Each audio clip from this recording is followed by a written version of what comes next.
This channel does not promote any violent, harmful, or illegal activities. All content provided by this channel is meant for an educational purpose only.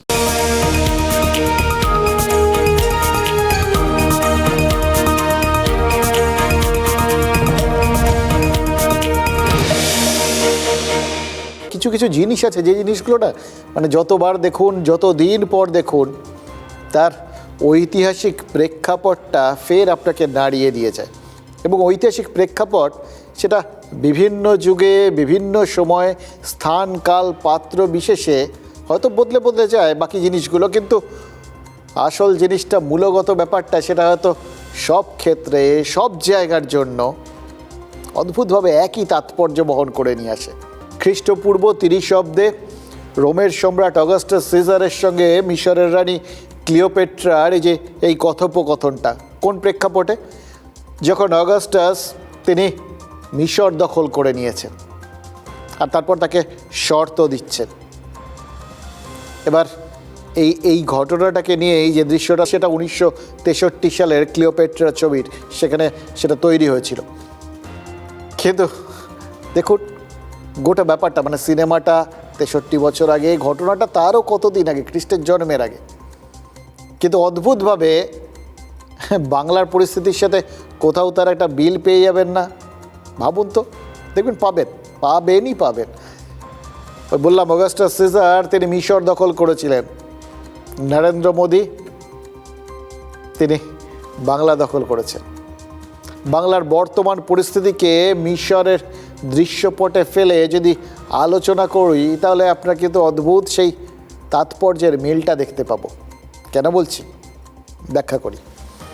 দেখুন নরেন্দ্র মোদীর সেনাপতিকে শুভেন্দু অধিকারী, এবার তার সঙ্গে মমতা বন্দ্যোপাধ্যায় ভোটের result বেরোনোর দিনের পর আর কোনো মুখোমুখি সাক্ষাৎ হয়েছিল বলে তো দেখা যায়নি। যদি হতো তাহলে কথোপকথনটা এরকমই খানিকটা কিছু হতো কি? ক্লিওপেট্রার শেষ কথাগুলো একটুখানি খেয়াল করুন তো। তিনি বলেছিলেন যে তার মৃত্যুর সময় হলে তিনি মারা যাবেন, মৃত্যুবরণ করবেন এবং তিনি মৃত্যুবরণই করবেন। আর তারপর সাপের ছোবল জিভে নিয়ে আত্মঘাতী হয়েছিলেন। দেখুন মমতা বন্দ্যোপাধ্যায় দীর্ঘায়ু হন, আমরা তার সুস্থ নিরোগ একটা ভবিষ্যৎ দীর্ঘদিনের জীবন কামনা করি। যে কোনো সহনাগরিকের জন্যই আমরা যেটা চাই এটা সেরকমই, হয়তো প্রেক্ষাপটটা ওরকম, কিন্তু রাজনৈতিক প্রেক্ষাপট মমতা বন্দ্যোপাধ্যায় রাজনৈতিক যাত্রা শেষের স্মৃতিফলক লেখা তো ইতিমধ্যেই প্রচুর রাজনৈতিক বিশ্লেষক শুরু করে দিয়েছেন এবং তার থেকেও বড় কথা ডিগবাজি খাওয়া ওই রাজনৈতিক নেতারা যারা একটা সময় তারই সহকর্মী ছিলেন, তারই সতীর্থ ছিলেন, তারই সহযোদ্ধা ছিলেন, তারাই তো বেশি করে করছেন। কিন্তু মমতা বন্দ্যোপাধ্যায় কি অন্যের পূর্বাভাস অনুযায়ী তার রাজনৈতিক জীবনটা শেষ করবেন? একবারও ঘুরে দাঁড়ানোর চেষ্টা তিনি করবেন না?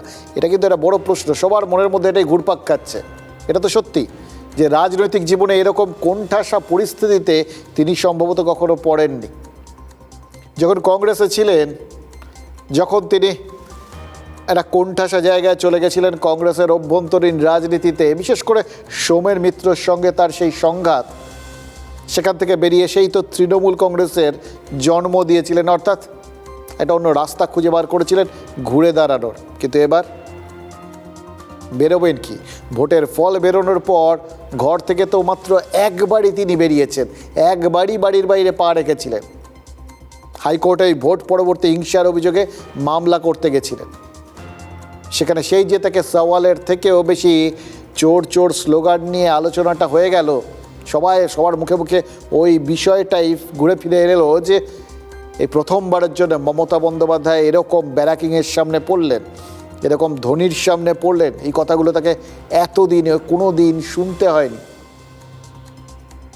তিনি সওয়াল করতে গেছিলেন, মমতা বন্দ্যোপাধ্যায় উকিল হিসেবে হাইকোর্টে সওয়াল করছেন, আলোচনা এলো না, বিতর্ক হলো, সেই অধিকারটা তার আছে কিনা, সেই অধিকারটা তিনি হারিয়েছেন কিনা, কিন্তু সেটাও বা কতটা। হিংসা নিয়ে আলোচনা হলো না, কিছু সুরাহা হলো না। তাহলে কি হলো? ভাবমূর্তিতে দাগ লেগে গেল। তারপর থেকে তিনি বাড়িতেই রয়েছেন। জনসংযোগের যেটুকুনি যা চেষ্টা সেটা করছেন ওই মিডিয়া আর সোশ্যাল মিডিয়ার মাধ্যমে। এবং বসে বসে কি দেখছেন? নিজের হাতে তৈরি করা একটা রাজ্যপাটের এক একটা পিলার এক এক করে ধসে পড়ছে।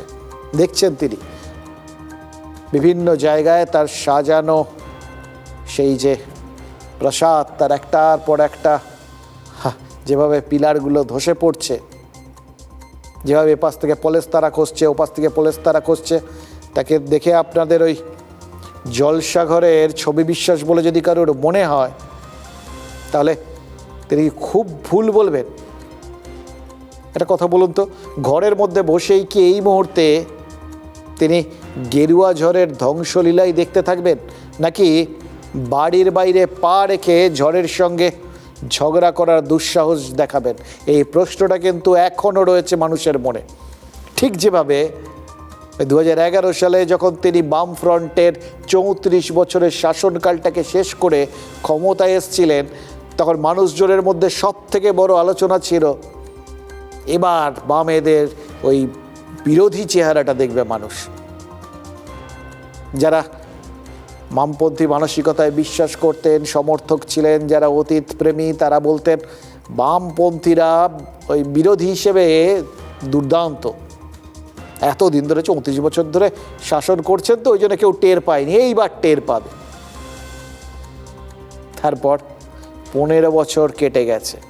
হ্যাঁ, এবার আবার একটু বামেরা অন্তত শূন্যের গেরোটা কাটিয়েছে, কিন্তু এখনো সেই রূপটা তো দেখা যায়নি। মমতা বন্দ্যোপাধ্যায় কি করবেন? তার ক্ষেত্রেও তো সেই একই বক্তব্য সবার। মমতা বন্দ্যোপাধ্যায় সব থেকে বেশি কার্যকরী তার বিরোধী নেত্রী অবতারে।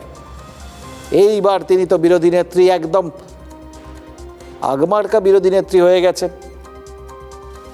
তিনি তো এই মুহূর্তে, এছাড়া তো তার কোনো পরিচয় নেই, এটা তো বাস্তব। তাহলে যেটা তার সব থেকে প্রিয় ভূমিকা, সেই ভূমিকায় ইতিহাস, রাজনীতি, মানুষ সবাই থেকে পৌঁছে দিয়েছে। কিন্তু সেটা কি দেখা যাবে? এই প্রশ্নটা ঠিক ওই 11-র মতোই মানুষজনের মধ্যে কিন্তু ঘুরছে। আর এই ঘোরার সঙ্গে কেন্দ্র করে বিভিন্ন জল্পনাও চারপাশে ছড়াচ্ছে। কারণ যদি সত্যিই তাকে বিরোধী রূপে ফিরতে হয়, দিনের শেষে তো সংসদীয় রাজনীতিতে তিনি থাকছেন। তাই সংসদীয় রাজনীতিতে তার গুরুত্ব ততক্ষণই থাকবে যতক্ষণ তিনি প্রাসঙ্গিক, যতক্ষণ তার হাতে নম্বর আছে এবং তার উপস্থিতি আছে। এটা কিন্তু সবসময় একটা বড় বিষয়। সংসদীয় রাজনীতিতে সেই ক্ষেত্রের মধ্যে, যুদ্ধক্ষেত্রের মধ্যে যদি আপনার উপস্থিতি না থাকে, তাহলে আপনি কিন্তু অপাঙ্ক্তেয় হয়ে যেতে পারেন, অপ্রাসঙ্গিক হয়ে যেতে পারেন। 2021-এ মমতা বন্দ্যোপাধ্যায় নন্দীগ্রামে হেরেছিলেন, কিন্তু তারপর তাকে কিন্তু ভবানীপুরে এসে জিতে ফের বিধানসভায় যেতে হয়েছিল। এবার দেখুন, এই জায়গা থেকেই যাবতীয় আলোচনা এবং আপনাদের সামনে শেয়ারই করি এই কথাগুলো, যেগুলো ঘুরছে। বাস্তবে কি হবে না হবে আমরা জানি না, কিন্তু এই কথাগুলো ঘুরছে এবং এই কথাগুলো খুব একটা উড়িয়ে দেওয়ার মতো তো নয়, কারণ এটাই তো ইতিহাসের শিক্ষা। টিকে থাকার প্ল্যাটফর্ম, যুদ্ধক্ষেত্রের ভেতরে থাকার লাইসেন্স, এটা মমতা বন্দ্যোপাধ্যায়ের দরকার। এটা হচ্ছে সব থেকে বড় কথা। এবং তাহলেই তিনি লড়াইটা বিজেপি শিবিরে নিয়ে যেতে পারবেন। কারণ অন্য যে রাস্তাগুলো ছিল, সেই রাস্তাগুলো তো বিজেপি শুরুতে বন্ধ করে দিয়েছে, এটা মানতে হবে। বিজেপি ভোট পরবর্তী হিংসাকে মাথাচাড়া সেভাবে নিতে দেয়নি। এবার তার বাইরে যেখানে যেখানে তার দলবল যা যা কাণ্ড কারখানা করেছে, সেগুলোকে বরঞ্চ তারা একের পর এক জনসমক্ষে তুলে ধরছে, এবার প্রশাসনিকভাবে তুলে ধরছে, এবং তার বিরুদ্ধে তারা কি বন্দোবস্ত নিচ্ছেন এই বিভিন্ন জায়গায় ডনেদের ওই রাস্তায় প্যারেড করানোর মধ্যে দিয়েই তো সেটা পরিষ্কার। এবং খেয়াল করে দেখুন, সেটা নিয়ে কেউ, এমনকি তৃণমূল নেতৃত্ব, একটা শব্দ করতে পারছেন না। অন্য সময় হলে কি হতো? মমতা বন্দ্যোপাধ্যায় বলতেন মানবাধিকার হরণ হচ্ছে, এইভাবে কাউকে নিয়ে যাওয়া যায় নাকি? কোথাও কিচ্ছু বলেছেন, শুনেছেন? না। অর্থাৎ সেই সুযোগটা মমতা বন্দ্যোপাধ্যায় খুব একটা কার্যকরী হবে বলে মনে করছেন না। প্রতিরোধের রাজনীতি করার সুযোগ হয় বিজেপি তাকে দেয়নি, অথবা যে সুযোগটা রয়েছে সেটা তার মতে মনে হচ্ছে না খুব একটা কাজে লাগবে। তাহলে তিনি কি করবেন? তার সামনে তিনটে রাস্তা খোলা আছে। প্রথমত, বিধানসভায় তৃণমূলের কোনো বিধায়ককে পদত্যাগ করিয়ে কোনো সেফ সিটে লড়ে ফের বিধানসভায় পৌঁছে যাওয়া এবং তৃণমূলকে এই বিধানসভার ভেতরে নেতৃত্ব দেওয়া। এটা সময়ের চাহিদা হতেই পারে, কারণ বিধানসভায় তৃণমূলকে খুবই ক্ষয়িষ্ণু মনে হচ্ছে, পরিষদীয় দলটাকে ছন্নছাড়া মনে হচ্ছে। এমনকি সত্যি কথা বলতে কি, শোভনদেব চট্টোপাধ্যায় বর্ষিয়ান রাজনীতিক, কিন্তু তাকে বিরোধী দলনেতা হিসেবে শুধু মর্যাদা দেওয়ার প্রশ্নেই বা স্বীকৃতি দেওয়ার প্রশ্নেই যে পরিমাণ টালবাহানা চলছে, তার থেকে তো পরিষ্কার যে সেই গুরুত্বটাই তাকে কেউ দিতে পারছে না। এবার মুশকিল তো অন্য জায়গায়। তার নির্বাচনের ফলাফল দেখার পর বিধানসভার কোন আসনকে আর নিরাপদ বলে মনে করবেন মমতা বন্দ্যোপাধ্যায়? তৃণমূলের জন্য তো মনে হচ্ছে কোনো আসনই এখন নিরাপদ নয়। যে 80টা আসনে তারা জিতেছেন, সেই 80টা আসনেই যদি ফের এখন ভোট হয়, তাহলে সেই 80টা আসন তাদের থাকবে কি না, এটা নিয়েই তো নতুন সংশয় দেখা দেবে। অবশ্য সংশয়টা রয়েছে। সুশান্ত ঘোষ আমাদের স্টুডিওতে এসেছিলেন এবং তারপর যখন আমার সাথে দেখা হয়ে কথা বলছিলেন, তখন তো স্পষ্ট বললেন যে 80 জন বিধায়ক রয়েছেন, কিন্তু যদি একবার দরজা খোলে বিজেপি, তাহলে 80টা 18 হয়ে যেতে বেশিক্ষণ সময় লাগবে না। এবার দেখুন, এই দরজা খোলার কনসেপ্টটা প্রথম এনেছিলেন তো মমতা বন্দ্যোপাধ্যায় বা তৃণমূল, যেটা অত্যন্ত সুচারুভাবে বারবার মানুষের সামনে তুলে ধরে বিষয়টা যে একটা আইনসিদ্ধ ব্যাপার, রাজনীতিতে এটা যে একটা খুব ভালো একটা স্ট্র্যাটেজি, এটা তো বারবার অভিষেক বন্দ্যোপাধ্যায় বুঝিয়ে দিয়েছেন। কত রকম দরজা, কত রকম কয় প্রকার এবং কি কি, এবং দরজা খোলাটাও কয় প্রকার কি কি, সে তো তিনি জনসভার থেকে লোকজনকে বলেছিলেন। খুলবো নাকি? খুললে কতটা খুলবো? আচ্ছা, একটু খুললাম। সুতরাং রাস্তা তারা দেখিয়েছিলেন, দরজা তারা দেখিয়েছিলেন। এবার সেই দরজা এখন বিজেপি কন্ট্রোল করছে। ফলে তারা কখন খুলবে, কতটা খুলবে, তার ওপর তার দলের স্থায়িত্ব নির্ভর করছে, এরকম তো তার দলের লোকজনই এখন মনে করছে। দেখুন, উত্তরপ্রদেশে হারার পর মায়াবতী রাজ্যসভায় গেছিলেন। মমতা বন্দ্যোপাধ্যায়ের দলের হাতেও অন্তত একজন রাজ্যসভার সদস্য মনোনীত করার সংখ্যা রয়েছে। এটা দ্বিতীয় অপশানের কথা বলছি আর কি। কিন্তু পশ্চিমবঙ্গ থেকে পরবর্তী রাজ্যসভার সদস্য নির্বাচন, সেটা তো 2029 সালে। ততদিন 49 জন তৃণমূল বিধায়ককে, মানে যে পরিমাণটা ন্যূনতম পক্ষে দরকার, সেটা টিকিয়ে রাখাটাই তো তৃণমূলের জন্য চ্যালেঞ্জ। হ্যাঁ, এটা হতে পারে যে এক্ষেত্রেও কাউকে পদত্যাগ করানো হলো, কিন্তু এক্ষেত্রেও ওই একই তো সমস্যা। 80 জনই গিয়ে যে ভোট দেবেন সেটা নিশ্চিত করা যাবে? এবং তার থেকেও বড় কথা, খেয়াল করে দেখুন, তারা ভোট দেওয়ার সময় হয়তো হুইপ টুইপ জারি করলে গেলেন আর কি, কিন্তু গিয়ে কাকে ভোট দেবেন তার তো কোনো ঠিক ঠিকানা নেই। উল্টে যদি দেখা যায় যে প্রতিপক্ষের ভোট বেড়ে গেল, চ্যালেঞ্জার জিতে বেরিয়ে গেলেন, তাহলে তো আরও লজ্জা।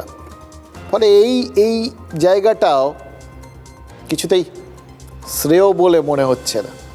তাহলে রইল বাকি 3 নম্বর রাস্তা। মমতা বন্দ্যোপাধ্যায় লোকসভায় প্রতিদ্বন্দ্বিতা করতে পারে। বসিরহাটের হাজী নুরুল ইসলাম তিনি মারা গেছেন, ওই ফলে ওটা খালি রয়েছে। ওই আসনটা এতদিন সেফ সিট ছিল, জনবিন্যাসের কারণেই ওই আসনে বিজেপির জেতাটা কঠিন। কিন্তু বিধানসভা নির্বাচনের পর লোকসভা আসনগুলোকেও কি আর নিরাপদ বলে মনে হচ্ছে তৃণমূলের জন্য? আরও একটা আসন নিয়ে আলোচনা হচ্ছে, বহরমপুর লোকসভা আসন। এবার ভাববেন তো, হঠাৎ করে সব কিছু ছেড়ে বহরমপুর লোকসভা আসনটা নিয়ে কেন আলোচনা হচ্ছে? শোনা যাচ্ছে ইউসুফ পাঠানকে পদত্যাগ করিয়ে মমতা বন্দ্যোপাধ্যায়কে দাঁড় করানোর একটা পরিকল্পনা নাকি নাড়াচাড়া চলছে।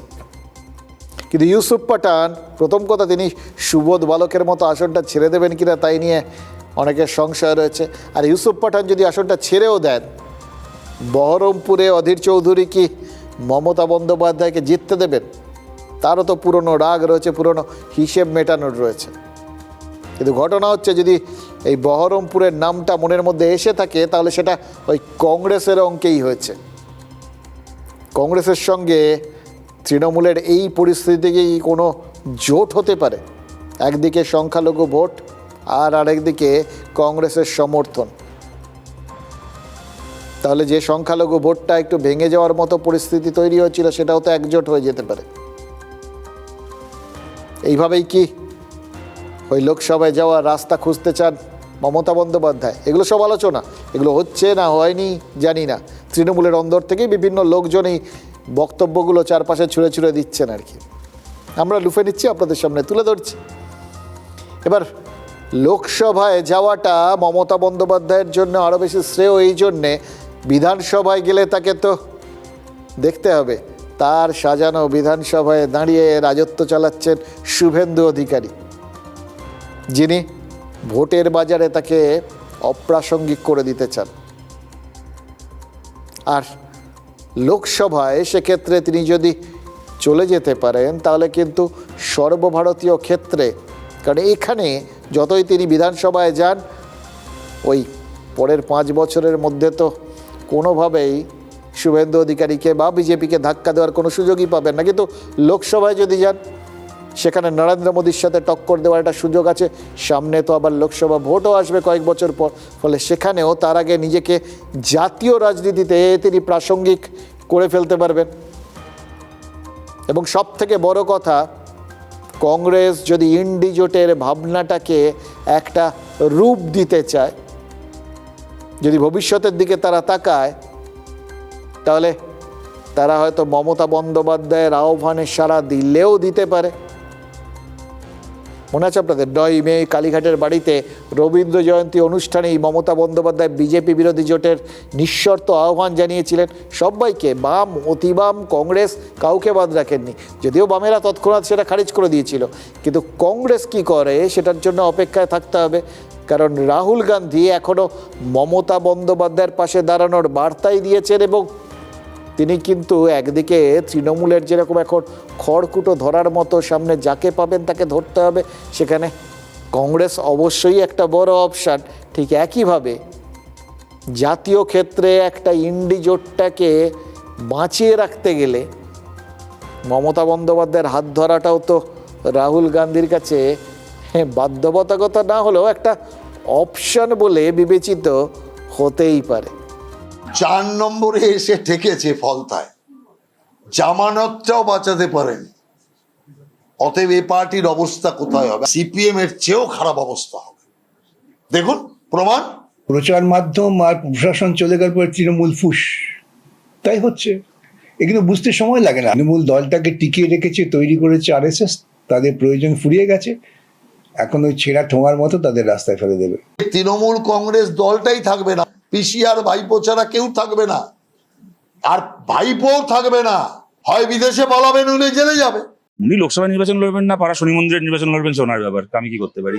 যেখানেই লড়বেন উনি হারবেন। আরএসএস এখন বিরোধী পরিষদটাকে আবার বামপন্থীদের হাতে সরাসরি চলে যাচ্ছে, সেখান থেকে বাঁচাবার জন্য আরেকটু তার শিখণ্ডীকে আবার খানিকটা দম দিয়ে বাঁচিয়ে রাখতে পারেন। একা পিসি থাকবে আর কেউ থাকবে না।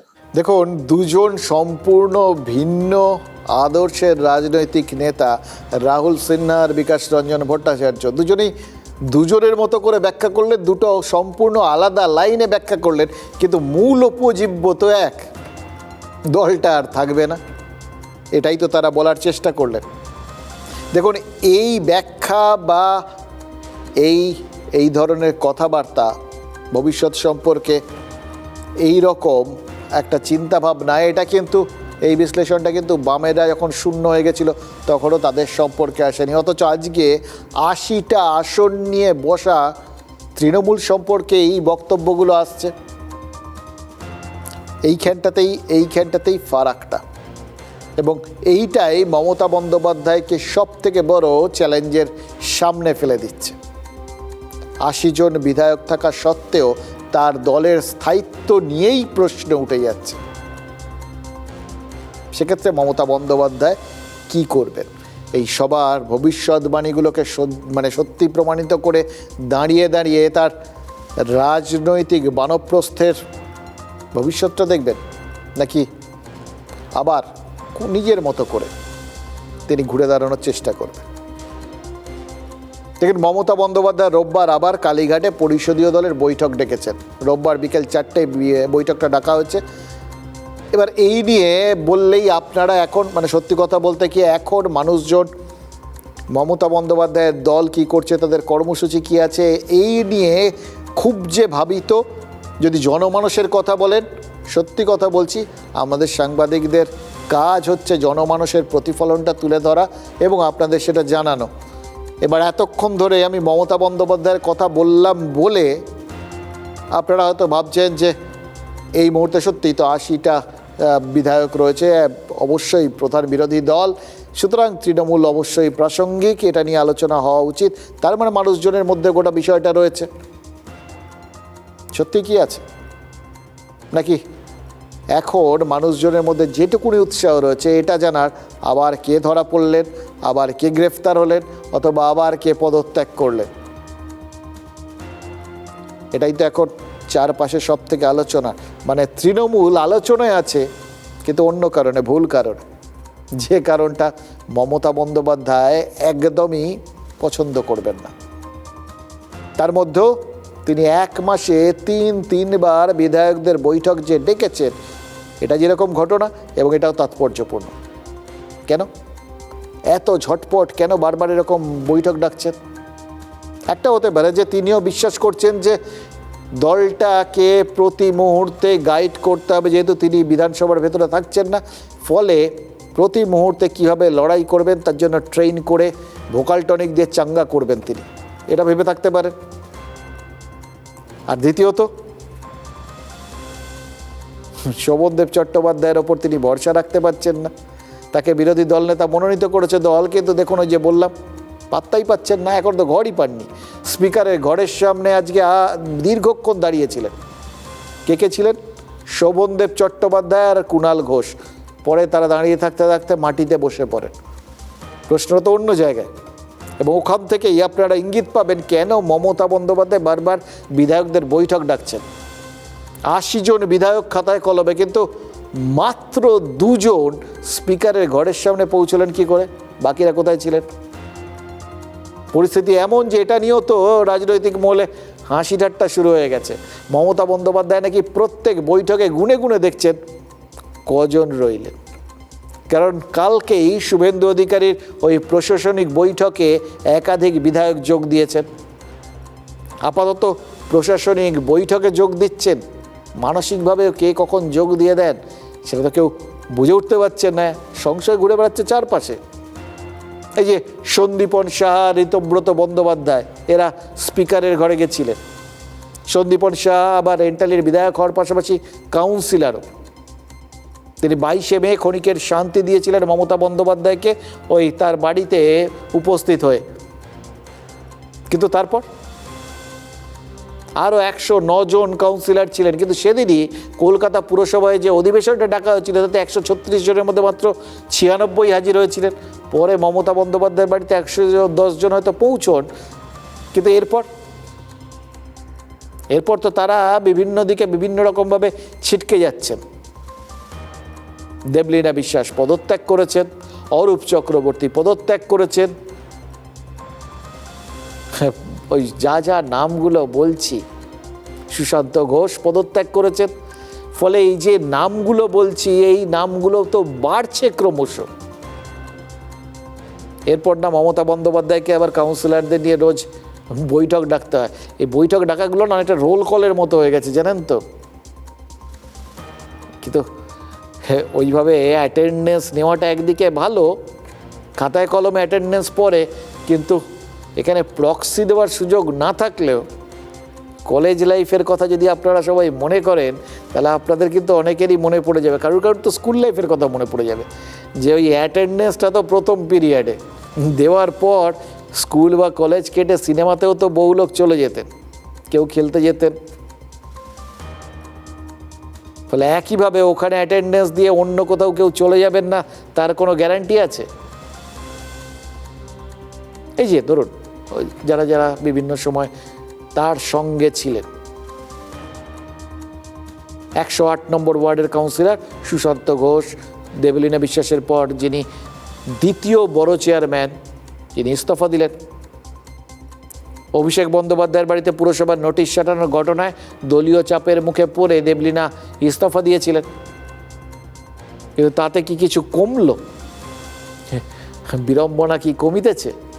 না, বরঞ্চ প্রশ্ন উঠতে পারে যে বিড়ম্বনা কি কম পড়িয়াছে? অভিষেক বন্দ্যোপাধ্যায়ের শান্তিনিকেতনের বাড়িতে অবৈধ নির্মাণ নিয়ে আবার তো নোটিশ দিয়েছে পুরসভা। এবার আরেক দফা নির্মাণের স্কেচ আর ছবি চেয়ে পাঠিয়েছে তারা। মানে আপাতত এই চাপটা থাকবে, কখনো পুলিশ কড়া নাড়বে, কখনো বুলডোজার বাড়ির সামনে পাথরের চাঙস সরাবে আওয়াজ করে করে, আর কখনো পুরসভা গিয়ে নিত্য নতুন নোটিশ সাটিয়ে আসবে। কিন্তু সুশান্ত ঘোষ, দেবলীনার ওই পদত্যাগের কারণ তো আমরা জানি, কিন্তু সুশান্ত ঘোষ ইস্তফাটা কোন চাপের মুখে দিলেন সেটা এই মুহূর্তে বলা যাচ্ছে না। তার বদলে যেটা জানা যাচ্ছে সেটা অনেক বেশি অভিমান। ভোটের ফল বেরোনোর পর তার নিজের অফিসে সেখানে তো ভাঙচুর হয়েছে, আগুন লাগানো হয়েছে,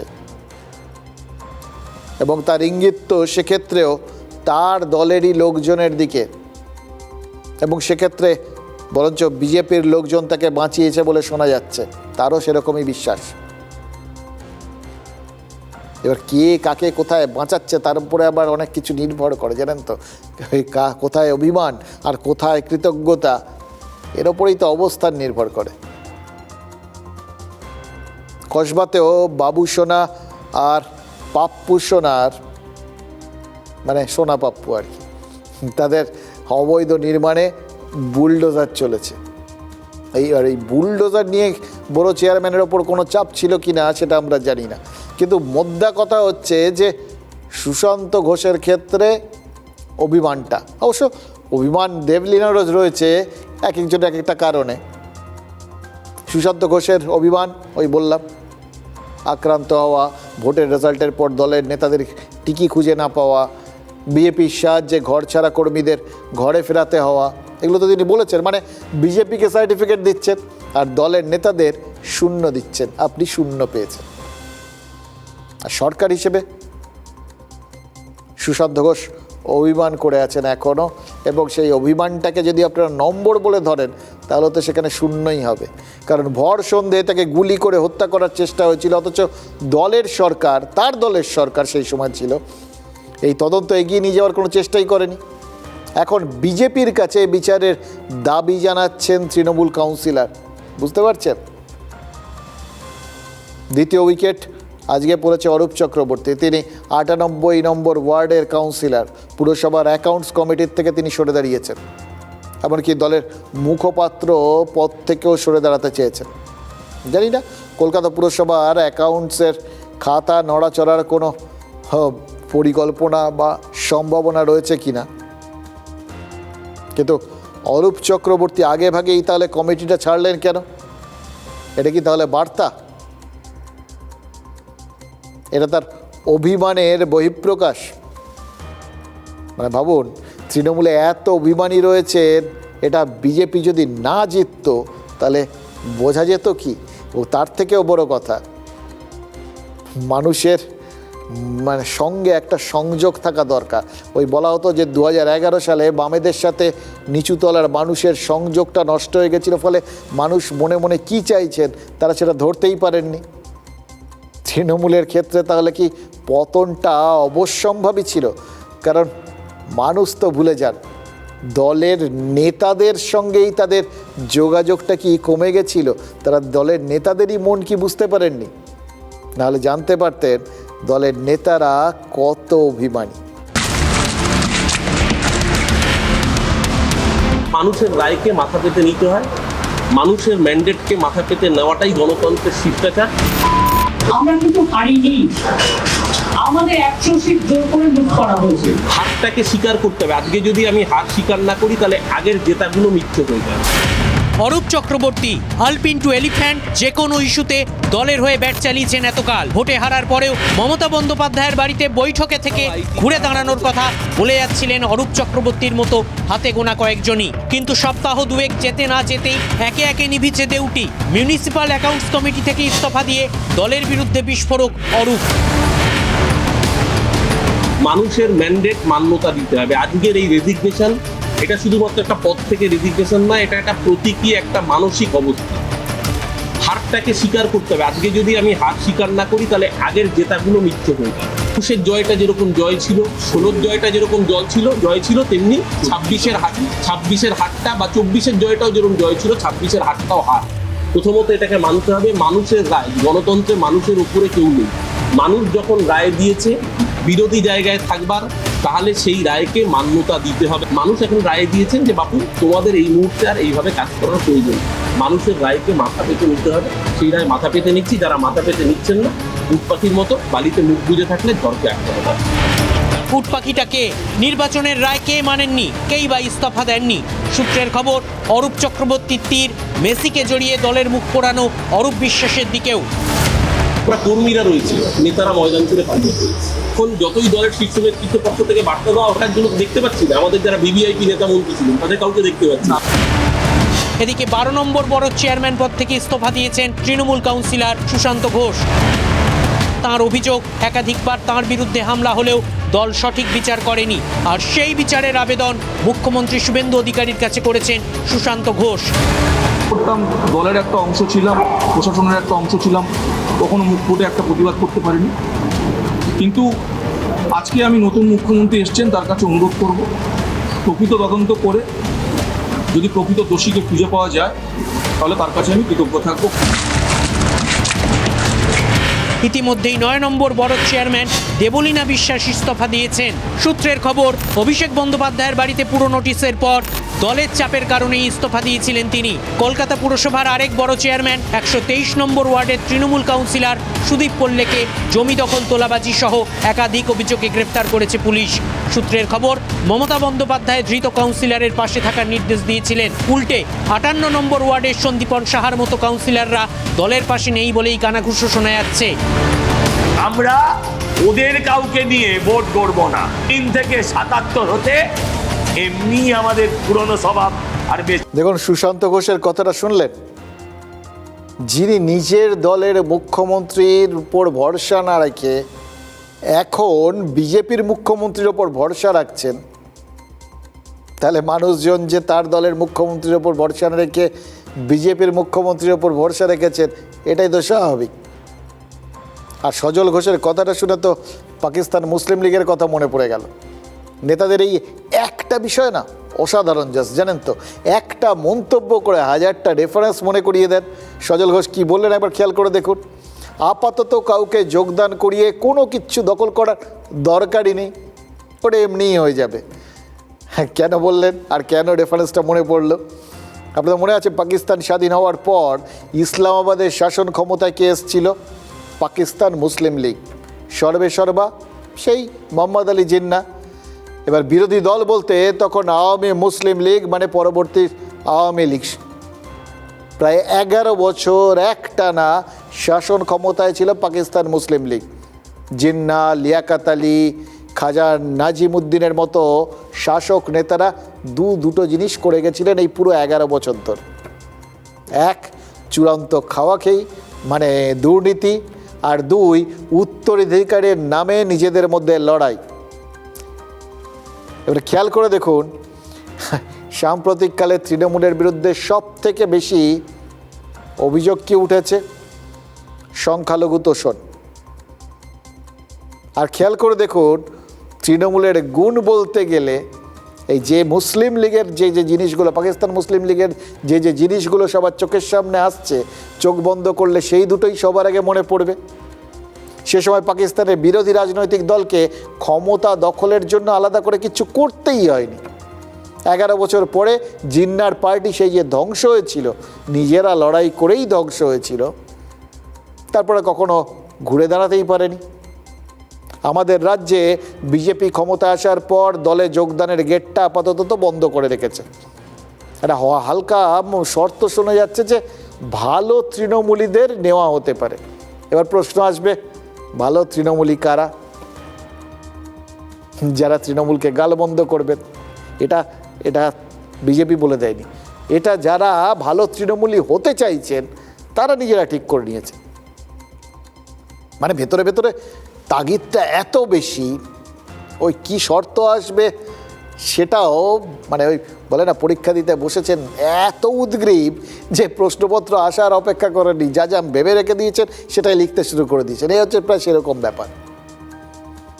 তারা ধরে নিয়েছেন যে এই মুহূর্তে যদি আমাকে ভালো তৃণমূলী হতে হয় মানে ওই বিজেপির দরজায় গিয়ে মানে নক করার একটা পাসপোর্ট পেতে হয়, তাহলে তৃণমূলকে গালাগাল বন্ধ করতে হবে। এইভাবে ঝাঁকে ঝাঁকে তৃণমূল নেতা নেত্রীরা দলকে গালমন্দ শুরু করেছেন। এবং বিশ্বাস করুন, এটা একটা অসাধারণ একটা পরিস্থিতি। ওই 4 তারিখ থেকেই শুরু হয়ে গেছিল। 11 সালে এটা দেখিনি, 16তে দেখিনি, 21-এ দেখিনি, কিন্তু এইবার ওই ফল প্রকাশের আধা আধি সময় থেকেই একের পর এক তৃণমূল নেতার কাছ থেকে আমরা বার্তা পাচ্ছিলাম, যারা আমাদের মাধ্যমে মানে সংবাদ মাধ্যমে নিজেদের এই যে ভেতরের ক্ষোভ, দুঃখ, দমবন্ধ হয়ে থাকা, অ্যানিমিয়ায় ভোগা, কেউ অক্সিজেনের অভাবে ভুগছেন, এরকম বিবিধ রকম এত অক্সিজেনের অভাবে ভুগেছেন যে মোটামুটি অনেক একজনের মনে হচ্ছিল এত কাশছেন তৃণমূলের বিরুদ্ধে যে মানে এত উদ্গ্রীব যে মনে হচ্ছিল সিওপিডি হয়ে গেছে। কি না, এবারে অক্সিজেনের খোঁজে দলকে গালবন্ধ করবেন, হাঁপ ছেড়ে বাঁচবেন। এতে দুটো বিষয় হয়েছে, এক, বিজেপিকে আলাদা করে কিছু করতেই হচ্ছে না, আর 2, দল ভাঙানোর জন্য গেটটাও আপাতত খোলার দরকার পড়ছে না। অরূপ চক্রবর্তীর থেকে সুশান্ত ঘোষ, তারক সিং থেকে সন্দীপন শাহর মতো পুরো প্রতিনিধিরা সবাই একযোগে দলের দুর্নীতি আর অভিষেক বন্দ্যোপাধ্যায়ের ওই একচ্ছত্র অধিকার এবং তাকে প্রমোট করার চেষ্টা দলনেত্রীর, এটা নিয়েই তো দলের বিরুদ্ধে আক্রমণ করা শুরু করে দিয়েছেন। এবার দেখুন, কোনো শাসক দলই চাইবে না, মুখে বলবে সবাই যে গণতন্ত্রে ভালো বিরোধী থাকা দরকার, ভালো বিরোধী থাকলে তবেই না গণতন্ত্রটা ঠিকঠাক থাকবে, শাসক দল ঠিকমতো কাজ করতে পারবে। এটা বলার কথা। আসল কথা হচ্ছে কোনো গণতন্ত্রে একবার যে শাসক হয়ে যায় সে বিরোধী চায় না। এই জন্যেই বারবার সব দল যখনই প্রচার করে পুরো ব্যাপারটা এমনভাবে বলে ওই 294-এর মধ্যে 294টা আমরা জিতবো, মানে বিরোধীদের জন্য শূন্য। এবার ফলে এটা এই বিষয়গুলো নিয়ে আক্রমণটা শানানোর কথা ছিল কার? বিজেপির। কিন্তু তাদের আর কিছু করতেই হচ্ছে না। এটাই ভালো তৃণমূল সাজার মাপকাঠি হতে পারে, অথবা বিজেপির দরজায় লাইন দেওয়ার চেষ্টা। এটাতেই সবাই হুড়মুড় করে, মানে তৃণমূলীরাই বিজেপির বাকি কাজটা করে দিচ্ছেন। বাইরে সবাই মোটামুটি এখন যারা তৃণমূল আছেন, ভেতরে সবাই তার মানে মোটামুটি বিজেপি তো হয়েই বসে আছে। ভবিষ্যৎ অন্য কিছু হয়ে যেতে পারে, কোনো চাপ নেই। আর শুধু পুরসভার কাউন্সিলর বা বড় চেয়ারম্যানরাই নন, কাকলি ঘোষ দস্তিদারের মতো সাংসদও তো এর আগে সাংসদ পদটা রেখেছেন, বাকি সব সাংগঠনিক পদগুলো ছেড়ে দিয়েছিলেন। তারপর মুখ্যমন্ত্রী শুভেন্দু অধিকারীর ডাকে প্রশাসনিক বৈঠকে সৌজন্য দেখাতে হাজির হয়ে গেছিলেন। আর আজ দলের সমস্ত পদ মানে সাংসদ পদ বাদে যে বাকি পদগুলো সেগুলো সব ছেড়ে দিলেন।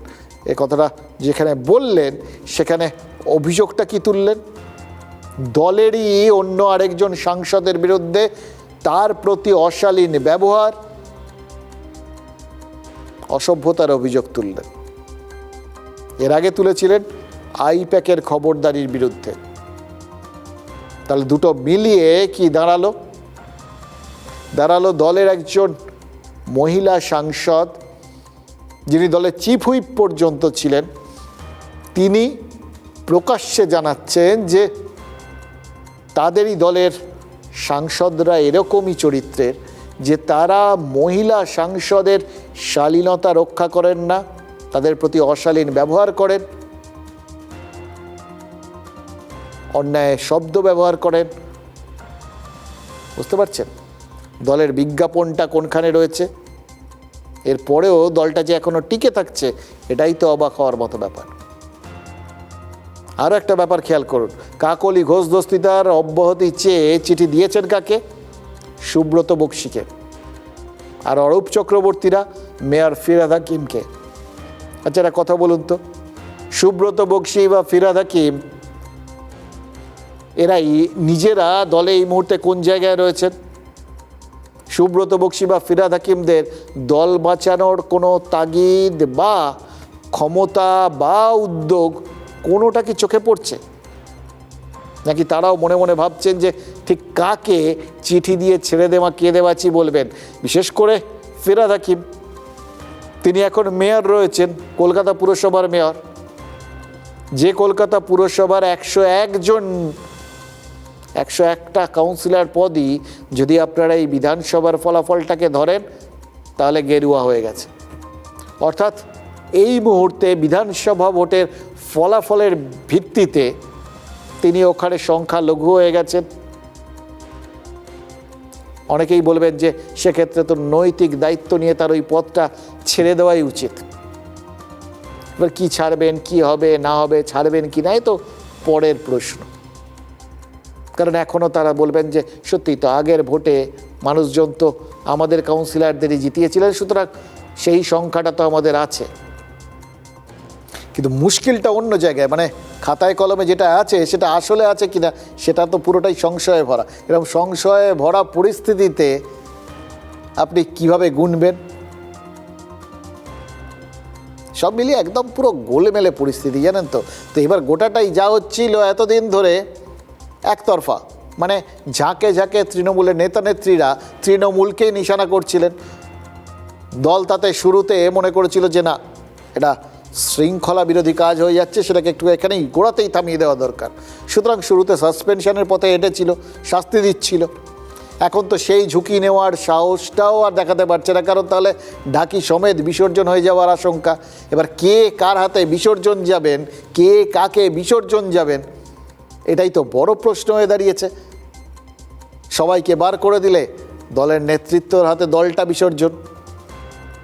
আর যদি তাদের বিরুদ্ধে কোনো ব্যবস্থা নেওয়া হয়, মুখ খোলা রাখতে দেওয়া হয়, তাহলে দলের বিভিন্ন কর্মকর্তা, সাংসদ, বিধায়কদের, কাউন্সিলরদের হাতে দলের বিসর্জন। উভয় সংকট একেই বলে, জানেন তো। দলকে বাঁচিয়ে রাখতে হাতে ছিল একটাই পথ, ওই কথা বলে বিক্ষুব্ধদের পাশে দাঁড়ানো। এবার সেটার দায়িত্ব নিয়ে মাঠে নামলেন কে? কল্যাণ বন্দ্যোপাধ্যায়। পরিস্থিতি ঘেঁটে তো ছিলই, এবার কল্যাণবাবু সেটাকে বাকিটা ঘেঁটে করে দিলেন। যারা দলের সমালোচনা করছিলেন তাদেরই পাল্টা গুছিয়ে নিশানা করে দিয়েছেন কল্যাণ বন্দ্যোপাধ্যায়। আচ্ছা, এইগুলোকেই কি মহাভারতে মুষল পর্ব বলে? দেখুন তো, ইতিহাস, অতীত সব কীরকম মহাকাব্য মিলেমিশে সব এক হয়ে যাচ্ছে। এখানে ইলিয়াড, ওডিসির সাথে রামায়ণ, মহাভারত সব মিলেমিশে এক হয়, জানেন। এটাই হচ্ছে পৃথিবীর সভ্যতার সব থেকে বড় সত্য। এবার বুঝতে পারছেন কেন সজল ঘোষদের আলাদা করে তৃণমূলকে ধ্বংস করার কথা ভাবতে হচ্ছে না, কেন তৃণমূলের বর্তমানের অবস্থা অতীতের ওই পাকিস্তান মুসলিম লীগের মতো মনে হচ্ছে। নেতা তো আমরা ছিলাম না, নেতা তো ওরা ছিল। ওরাই তো সব জায়গায় মুখপাত্র হয়ে ঘুরে ঘুরে প্রতিদিন বক্তৃতা দিত। মুখটাই তো ওদের ছিল সব দলের মুখপাত্র হওয়ার জন্য। আর দল খারাপ সময় পড়েছে বলে চলে যাব? এর ঘাড়ে ওর ঘাড়ে দোষ দিয়ে নিজের জায়গায় নামুন না ভাই। একটা কাউন্সিলর তো নিজেরও একটা ওয়ার্ড আছে, সেই ওয়ার্ডের তো সে লিডার, সেই লিডার কি সেই জায়গায় নেমেছে? আসলে রাজনীতির সঙ্গে এদের কোনোদিন জীবনে কোনোদিন সম্পর্ক ছিল না। সব 2011-র পর থেকে সব বড় বড় নেতা বনেছে, আর এদেরকে বড় নেতা করার জন্য অভিষেকই দায়ী।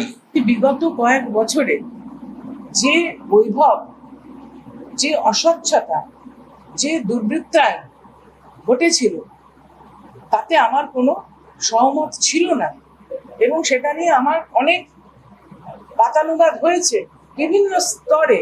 ভোট মেয়ের আগে মুখ খুললো না কেন? আগে বলতে পারতো। সেই দুর্নীতির মধ্যে তো ওনার নামও রয়েছে। 5 লাখ টাকা নারদাতে কে খেয়েছিল? কাকলি ঘোষ দস্তিদার নিয়েছিল। তাহলে দুর্নীতিটা করলো কে? কাকলি ঘোষ দস্তিদারই তো দুর্নীতি করলো। সে আবার প্রাতিষ্ঠানিক ইনস্টিটিউশনাল করাপশনের কথা কি করে বলে? সিন্ডিকেট কথাটা কোত্থেকে উঠে এসেছিল জানেন? তখন রাজারহাট মিউনিসিপ্যালিটি ছিল বারাসাত পার্লামেন্টারি কনস্টিটুয়েন্সির মধ্যে, তখন সিন্ডিকেটের নাম উঠে এসেছিল। সেই সিন্ডিকেট কারা চালিয়েছিল? প্রাতিষ্ঠানিক দুর্নীতির মহারানী উনি কম খিস্তি দেন? মুখ কি বাপ রে বাপ! দেখুন, কল্যাণ বন্দ্যোপাধ্যায়ের খুঁড়ে খুঁড়ে প্রণাম। উনি কি সুন্দর পরিষ্কার করে দিলেন যে এক কাকলি ঘোষ দস্তিদার, তার বিরুদ্ধে কে অশালীন ব্যবহার করেছিলেন সেটা বলতে কার দিকে ইঙ্গিত করছিলেন নাম করেননি। এবার কেউ যদি ধরে নেয় যে উনি আসলে এরকমই কারুর, কল্যাণবাবুর মতোই কারুর কথা বলছিলেন, কারণ তিনি রিয়্যাক্ট করেছেন, তো ঠাকুর ঘরে খেয়ের মতো ব্যাপার হয়ে গেছে, তাহলে কি খুব দোষ দেওয়া যাবে তাকে? এবং দ্বিতীয়ত, কল্যাণবাবু তো খুল্লা পরিষ্কারই করে দিলেন যে তৃণমূলের আমলেই যাবতীয় দুর্বৃত্তায়ন, যাবতীয় অনাসৃষ্টিকাণ্ডগুলো, যাবতীয় দুর্নীতি, এই সব কিছু হয়েছে এবং সবটা তাদের জ্ঞাতসারেই হয়েছে। তারা সবটা জানতেন। তারা জানতেন তাদের কোথার থেকে দুর্নীতি শুরু হয়েছে, কোথার থেকে সেই দুর্নীতিতে মদত দেওয়া হয়েছে, এবং সবচেয়ে বড় কথা, তারা সবটা জেনেও চুপ করে বসেছিলেন, সেগুলোকে ডালপালা ছড়াতে দিয়েছিলেন। মানুষের এতটা উপকার করার জন্য ভবিষ্যতে এই বাজারে তো শ্রীফি আর পাওয়া যাবে না, ওনাকে কিছু একটা শ্রী একটা কেউ দিতে পারে আর কি। কিন্তু সেটা ওনার কথাগুলো এখন যে ওনার দলের কতটা বিশ্রী লাগছে, বা নিজের দলের বিশ্রী কোন চেহারাটা যে উনি তুলে ধরছেন, সেটা কিন্তু খুব পরিষ্কার। এরপরেও ওনারা মনে করেন যে ওনাদের সত্যি মানুষের জিতিয়ে ফেরানোর কথা ছিল। নেতারাই যদি নিজেদের দল সম্পর্কে এই বিশ্লেষণ রাখেন, তাহলে সাধারণ মানুষ কি করবেন? তারা কিভাবে প্রত্যাশা করবেন যে তারা সবাই গিয়ে তাদের ভোট দিয়েছেন?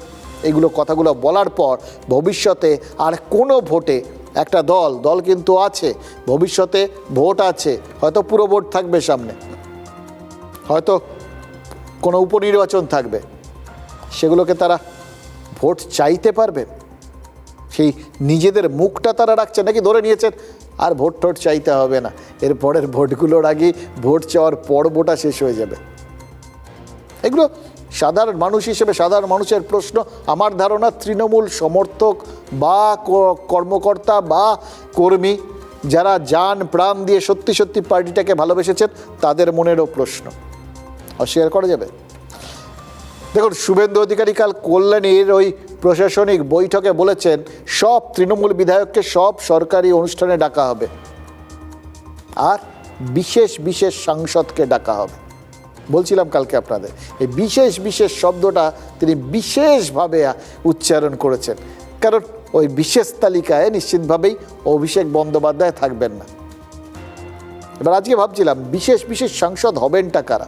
শুভেন্দু অধিকারী স্পষ্ট করে দিয়েছিলেন যারা তৃণমূল জমানার অব্যবস্থা নিয়ে মুখ খুলবেন তারাই বিশেষ, মানে ডাক পাওয়ার শর্তটা প্রকাশ্যে স্থির করে দিয়েছিলেন মুখ্যমন্ত্রী। তো সেই শর্ত পূরণেরই কি এখন হুড়োহুড়ি পড়ে গেছে তৃণমূলের মধ্যে, তৃণমূল সাংসদদের মধ্যে? দেখুন, কাকলি ঘোষ দস্তিদার তিনি তো প্রশাসনিক বৈঠকে চলেই গেছিলেন এবং গিয়ে সেখানে সৌজন্য দেখিয়েছেন, এবং পরে তিনি যে পদত্যাগপত্রটা লিখেছেন তাতে দলেরই অন্য সাংসদের বিরুদ্ধে এবং দলের ভেতরের বিষয় সম্পর্কে অভিযোগ উগড়ে দিয়েছেন, এবং সেটা এই মুহূর্তে সোশ্যাল মিডিয়ায় ঘুরে বেড়াচ্ছে, মানে গোটা ব্যাপারটা এখন প্রকাশ্যে। অর্থাৎ তিনি শর্ত পূরণ করে ফেললেন। এবার তাকে বিততে গিয়ে দলকে বাঁচানোর মতো একটা ভূমিকায় কল্যাণ বন্দ্যোপাধ্যায় যা বললেন, তাতেও তো তিনি শুভেন্দু অধিকারীর শর্তই পূরণ করে দিলেন।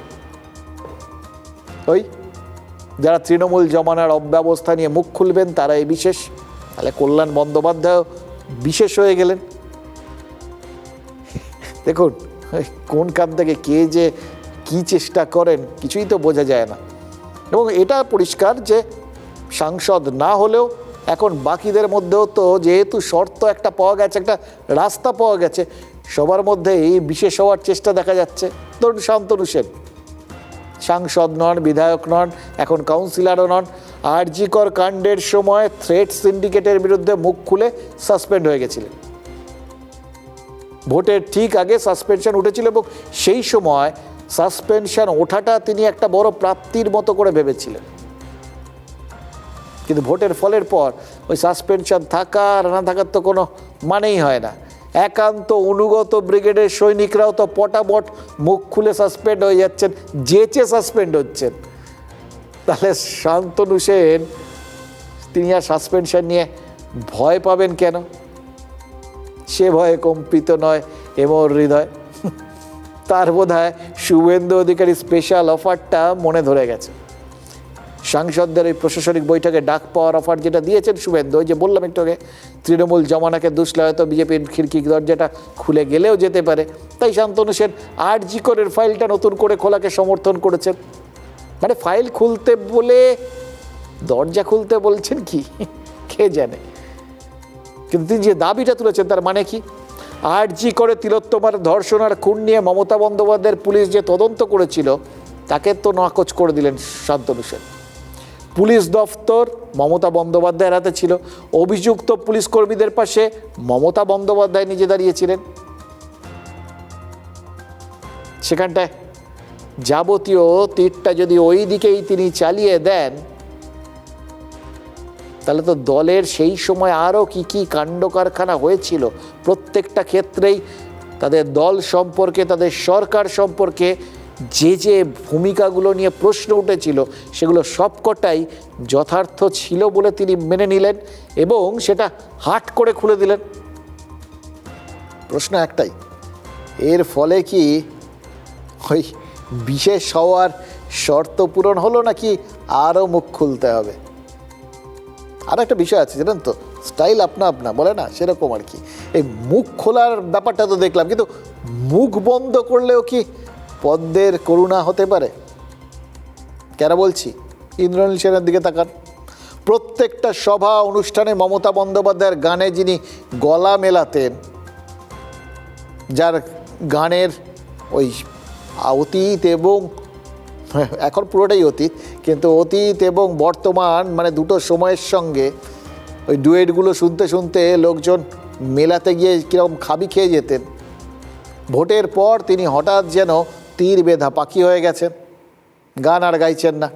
মমতা বন্দ্যোপাধ্যায়ের বাড়িতে রবীন্দ্র জয়ন্তী পালিত হলো, যারা পেশাদার গায়ক নন তারাও গেয়ে উঠলেন আবেগ ভরে, কিন্তু অমন দরাজ গলা নিয়ে ইন্দ্রনীল সেন গেলেন না কেন?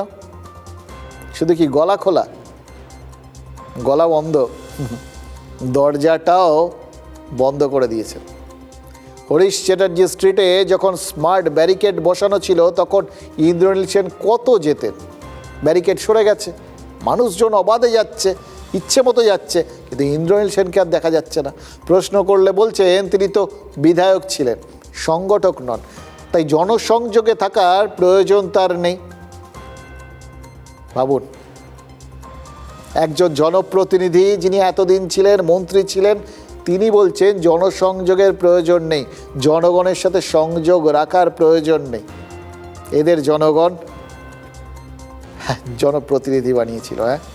তিনি বলছেন, আর মিডিয়া মারফত মমতা বন্দ্যোপাধ্যায় নিশ্চয়ই শুনছেন আর ভাবছেন কোচিংটা ঠিক মতো হয়। সাংগঠনিকভাবে আমি তো কোনো পদে নেই, হেরে যাওয়া বিধায়ক হিসাবে আমার যতখানি খোঁজ খবর নেওয়ার আমি তাদের সঙ্গে রাখছি, আবার অনেকের সঙ্গেও রাখছি না বিভিন্ন কারণে, যারা আমার খুবই কাছের ছিল, আর যাদের খোঁজ নিচ্ছি না সচেতনভাবেই নিচ্ছেন না। সচেতনভাবেই আমি নিচ্ছি না। মানুষের মন পরিবর্তনশীল, পরিবর্তনটা এত ঝটপট এবং এমন ব্যাপক আকারে হচ্ছে যে পরিবর্তনটাই একমাত্র সত্যি বলে, স্থায়ী বস্তু বলে মনে হচ্ছে। এরকম অকপট বক্তব্য কিন্তু রাজনীতিতে খুব বেশি পাওয়া যায় না। ইন্দ্রনীল সেন বলে দিলেন কিন্তু যাদের সাথে যোগাযোগ রাখছেন না সচেতনভাবেই রাখছেন না। আমরা তো যতদূর জানি ইন্দ্রনীল সেন এই যে মমতা বন্দ্যোপাধ্যায়কে সাম্প্রতিককালে যতগুলো মানে মুখোমুখি হওয়ার সুযোগ ছিল সবই এড়িয়ে চলেছেন। তার মানে তার বক্তব্য অনুযায়ী তিনি সচেতনভাবেই মমতা বন্দ্যোপাধ্যায়কে এড়িয়ে চলছেন। এই বক্তব্যগুলো শোনার পরেই মমতা বন্দ্যোপাধ্যায় কি গিরগিটি কবিতাটা লিখেছেন? সন্দেহ নেই। তার পক্ষে যেটা দুঃখের বিষয়, চিনলেন তো চিনলেন, গিরগিটিদের একটু দেরিতে চিনলেন। এবং এটাও হতে পারে ওই 2011-র পর থেকে একটা সময় গিরগিটি প্রজাতিটাকে যে পরিমাণ পৃষ্ঠপোষকতা তার নেতৃত্বে তৃণমূল করেছিল, হয়তো তাতেই যাদের তিনি এখন গিরগিটি বলে মনে করছেন তারা অনুপ্রাণিত হয়ে গেছিলেন। এখন প্রাক্তন মুখ্যমন্ত্রী মমতা বন্দ্যোপাধ্যায়ের বিরুদ্ধে তার ফলে কি হচ্ছে? এই যাবতীয় ক্ষোভ বিক্ষোভের পর শিলিগুড়ির সাইবার ক্রাইম থানায় এফআইআর হয়ে গেছে। ভাবুন, স্বাধীনতার পরেই প্রথম বাংলার কোনো প্রাক্তন মুখ্যমন্ত্রীর বিরুদ্ধে এফআইআর হলো। মমতা বন্দ্যোপাধ্যায় মঞ্চ থেকে গন্দা ধর্ম বলেছিলেন, বিধানসভায় দাঁড়িয়ে মৃত্যুকুম্ভও বলেছিলেন, কিন্তু বিধানসভায় করা কোনো মন্তব্যের জন্য আইনি গেরোয় পড়তে হয় না। তাই মৃত্যুকুম্ভ মন্তব্যের সমালোচনা হলেও আইনি পদক্ষেপ করেননি কেউ। কিন্তু গন্দা ধর্ম এই মন্তব্যটা তো একদম প্রকাশ্য মঞ্চে করেছিলেন। তিনি একটা বিশেষ সম্প্রদায়ের ধর্মীয় আবেগে আঘাত করেছেন বলে অভিযোগ উঠেছে এবং সেই অভিযোগেই আইনজীবী রিঙ্কি চট্টোপাধ্যায় থানায় এফআইআর করেছেন। দেখুন, এই ধরনের আইনি ঝামেলার মোকাবিলা করার মতো সঙ্গী সাথী এখনও মমতা বন্দ্যোপাধ্যায়ের সঙ্গে আছেন বলেই ধরতে হবে। কিন্তু যে ইস্যুতে তার বিরুদ্ধে এফআইআর দায়ের হলো সেটা তো দুদিক দিয়ে বার্তা গেল। এক, মমতা বন্দ্যোপাধ্যায়ের গন্দা ধর্ম মন্তব্যটা এটাকে কিন্তু রাজনৈতিকভাবে সজীব রাখতে পারবে বিজেপি, কারণ এটা তাদের পছন্দের বিষয়। আর দুই, মমতা বন্দ্যোপাধ্যায় যে আইনের ঊর্ধ্বে নন সেই বার্তাটা রাজ্যবাসী তো বটেই, তৃণমূলের নেতা কর্মীদের কাছেও পৌঁছে দিল বিজেপি এবং সেই সঙ্গে তাদের নিজের দলের কর্মীদের কাছেও পৌঁছে দিল, সংখ্যালঘুদের কাছেও পৌঁছে দিল। মমতা বন্দ্যোপাধ্যায়ের ভোটের আগের আরও বেশ কিছু বক্তব্য নিয়ে যে ভবিষ্যতে আরও কেউ পদক্ষেপ করবেন না এরপর, সেটা কি গ্যারান্টি দিয়ে বলা যাচ্ছে? जानबूझ के एक गंदा धर्म जो इसने बनाया, जो एक जुमला पार्टी ने बनाया, वो धर्म को हम नहीं मानता है। দুটো করতে পারে, উনি কোয়াশিং এ যেতে পারেন যে এফআইআরটা সাংবিধানিক না, আমি এখন মুখ্যমন্ত্রী না, আমার ভাষা যা উনি হামেশাই এটা বলেন, সব জায়গায় এই উনার ভিডিও বার্তা গিয়েছে, উনি এটাকে বলতে পারবে না টেম্পার করা হয়েছে। উনি যাই বলুক, আইনের চোখে উনি দণ্ডনীয় অপরাধ করেছে। ममता बनर्जी अगर दुर्नीति किया है, ममता बनर्जी अगर किसी का मारने में, खून करने में उनका सहयोग रहा है, तो उनका नाम में भी एफआईआर होगा। अभी 15 साल पुलिस को कठपुतली बना के छोड़ दिए थे। আইনের এই ধারাগুলো একটা সাধারণ মানুষ করলে আজকে জেল খাটতো। আইন কারো ঊর্ধ্বে না, আইন সবার ঊর্ধ্বে। তো সে চিফ মিনিস্টার এক্স থাকুক আর প্রেজেন্ট থাকুক, ওনাকে আইনের ছাড় দেওয়া যাবে না। আইনের মাধ্যমে ওনাকে আদালতে আসতে হবে, বেল নিতে হবে আর ওনাকে ট্রায়াল ফেস করতে হবে, বাকি তো আদালত ঠিক করবে। এবার দেখুন, মমতা বন্দ্যোপাধ্যায়ের বক্তব্যের পরিপ্রেক্ষিতে এফআইআর হচ্ছে। মমতা বন্দ্যোপাধ্যায় যে সিদ্ধান্তগুলো রাজনৈতিকভাবে নিয়েছিলেন সেই সিদ্ধান্তগুলো বুমেরাং হচ্ছে এবং সেগুলো কিছু কিছু জিনিস সত্য বলে প্রমাণিত হচ্ছে, যেটা আবার আখেরে তার কাজটাই উল্টে সুবিধা দিয়ে দিচ্ছে কাকে? বিজেপিকে। আপনাদের মনে আছে মমতা বন্দ্যোপাধ্যায় সব থেকে বেশি তিনি মুখ খুলেছিলেন এসআইআর নিয়ে। অভিষেক বলেছিলেন ওই ইয়েস স্যার, এখানে নো স্যার হয়ে যাবে, কিন্তু ঘটনাচক্রে এখানে ইয়েস স্যারই হয়েছে। এবার সেইটাকে নো স্যার করার জন্য তিনি গেছেন অলরেডি সুপ্রিম কোর্টে, কিন্তু সুপ্রিম কোর্টে ইতিমধ্যেই এসআইআর সংক্রান্ত মামলায় নির্বাচন কমিশনের পক্ষেই রায় দিয়ে দিয়েছে সুপ্রিম কোর্ট, সেটাও স্বীকৃতি পেয়ে গেছে। ফলে তার মামলাটা এখন প্রায় গুরুত্বহীন। এবং তার ফলে কি হলো? এই এসআইআরকে কেন্দ্র করে যে কাজটা হলো সেটা শুভেন্দু অধিকারী কাজটা সহজ করে দিল। কেন বলছি, আজকে তিনি বাংলায় অন্নপূর্ণা ভাণ্ডারের ফর্মটা প্রকাশ করলেন। আর অন্নপূর্ণা ভাণ্ডারের ফর্ম প্রকাশ করতে গিয়ে তিনি কি জানালেন, যে ওই এসআইআরের কল্যাণে যে পরিমাণ মহিলাদের নাম বাদ গেছে তার মধ্যে 5 লক্ষ ছিলেন লক্ষ্মীর ভাণ্ডারের তারা প্রাপক। ফলে সেই 5 লাখ তো এমনি বাদ চলে গেল লক্ষ্মীর ভাণ্ডার থেকে। যারা হিসেব করছিলেন ডবল দিচ্ছেন, এতে কত বাড়তি খরচ হয়ে যাবে তাদের জন্য হাতে গরম অঙ্ক একটা হয়ে গেল। এটা তো ডেফিনেটলি রাজ্যের কাজটা সুবিধে করে দিল। দ্বিতীয়ত আরও একটা জায়গা তো রয়েছে, এটা তো মহিলাদের কথা বলছিলাম, বেশ কিছু পুরুষ মানুষও যে বেআইনিভাবে এই লক্ষ্মীর ভাণ্ডারটা পেতেন, তাদের নামটা যে ঢুকে বসে রয়েছে সেটাও তো শুভেন্দু অধিকারী বলে দিয়েছেন। রকিবুল বলে একজন, মানে শুভেন্দু অধিকারী বলেছেন, পুলিশের আগেই তারপর পৌঁছে গেছিল TV9 বাংলা, আর পরবর্তী ক্ষেত্রে পুলিশ গিয়ে তাকে তুলে নিয়ে এসছে। সুতরাং বুঝতে পারছেন কিভাবে ধাপে ধাপে সেই সময়ের কাজগুলোই শুভেন্দু অধিকারীর কাজটাকে সহজ করে দিচ্ছেন। বেকার ভাতায় নাম লিখিয়েছেন 1 কোটি তরুণ তরুণী, আর সেটা নিয়ে যখন তাদের চোখের সামনে এটা তুলে ধরা হচ্ছে যে নদীর চর বুঝিয়ে আলিশান কাফে খুলে ফেলেছেন বাহুবলী কোনো নেতার ছেলে, তখন তো মানুষজনের ভেতরে এই ক্ষোভটা আরো বেশি করে জাগিয়ে উঠছে। সবাই তখন মনে করছেন এটা কোনো ওয়েলফেয়ার স্টেটের বিজ্ঞাপন নয়, রাজ্যটাকে আবার জনকল্যাণমূলক করতে বিনিয়োগ প্রয়োজন। শুধু বেকার ভাতা দিয়ে হবে না, কারণ টাকা পয়সা যা ছিল সব ওই নেতা বা নেতাদের ছেলেপুলেরা তারা যেখানে সেখানে কাজে লাগিয়ে দিয়েছেন। ফলে সত্যিকারের শিল্প স্থাপন প্রয়োজন, এবং শিল্পমহলের কাছেও তো এটাই সব থেকে বড় এখন একটা বড় চাহিদা। নতুন সরকার, তার কাছে শিল্প দরদি একটা মনোভাব আর শিল্পের অনুকূল পরিবেশ, এটাই তো তারা নিশ্চিতভাবেই চান। এবার দেখুন, আমরা নতুন সরকারের কাছে মানুষ কি চাইছে তার বিভিন্ন রূপ আমরা ধারাবাহিকভাবে আপনাদের সামনে এবং সরকারের সামনে তুলে নিয়ে আসছি। কখনো সেটা সমস্যা মানুষের, কখনো বঞ্চনার খবর, আর কখনো প্রত্যাশার খবর।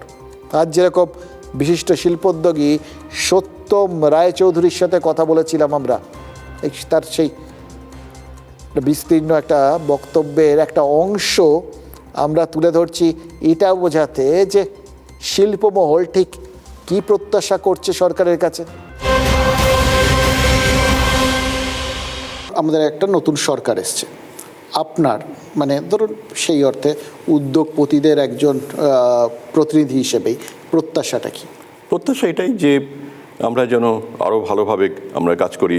আমাদের এই রেড ট্যাপিজম যেটা মানে কাজ করতে গিয়ে মানে অনেক সময় যেত লাল ফিতের ফাঁস যেন না হয়, স্মুথ হয় যেন, এবং আমরা মানে কিছু কিছু জিনিস আরেকটু ডেভেলপ করা। যেমন ধরুন আমাদের রাজ্যের কথা যদি বলি, সেটা যাতে এখানে আমাদের বিদেশি বিনিয়োগটা যাতে আসে, হ্যাঁ, তার জন্য একটা মানে সেন্ট্রাল টাস্ক তৈরি করা, স্টেট টাস্ক তৈরি করা, একটা স্টেট মানে একটা মানে কি বলবো ফোর্স হিসেবে তৈরি করা, এটাই করা ইমিডিয়েটলি। আমার মনে হয় একটা যদি আমরা এই সিইও কনফারেন্স টাইপের আমরা করি, সেখানে প্রচুর বিদেশি বা আমাদের যারা আমাদের বাইরের আছেন, প্রচুর আমাদের বাঙালিরা প্রচুর বড় বড় কোম্পানি যেসব সিইও হিসেবে বসে আছেন, বড় বড় জায়গায় কাজ করছেন, তাদেরকে ডেকে নিয়ে একটা সিইও কনক্লেভ যদি আমরা করতে পারি, এবং সেখান থেকে তারা যেটা বলছেন, হ্যাঁ, সেটাতে আমরা যদি একটা ড্রাফট করে এবং সেটা যদি ইমপ্লিমেন্টেশন করি এবং তাদেরকে যদি মেন্টর হিসেবে রাখি, এটা হতে পারে।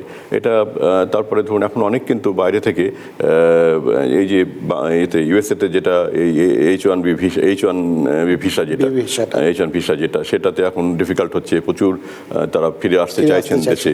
সেগুলোকে আমার মনে হয় তাদেরকে এনকারেজ করা, তাদেরকে নিয়ে আসা এবং তাদের জন্য একটা প্যাকেজ তৈরি করা, যে তারা এখানে এলে যাতে কাজের সুবিধা পান এবং তার জন্য একটা ভাবনা, এটাকে ভাবা।